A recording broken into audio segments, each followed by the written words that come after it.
Hi, this is Steve from Steve's Bees. Usually this time of year you don't really have to worry about your bees swarming. But unfortunately, one of my best hives have decided to swarm. I'm all ready to go out and capture them.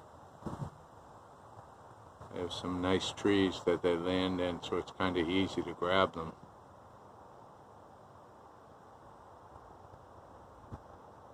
Kind of waiting for them to cluster somewhere.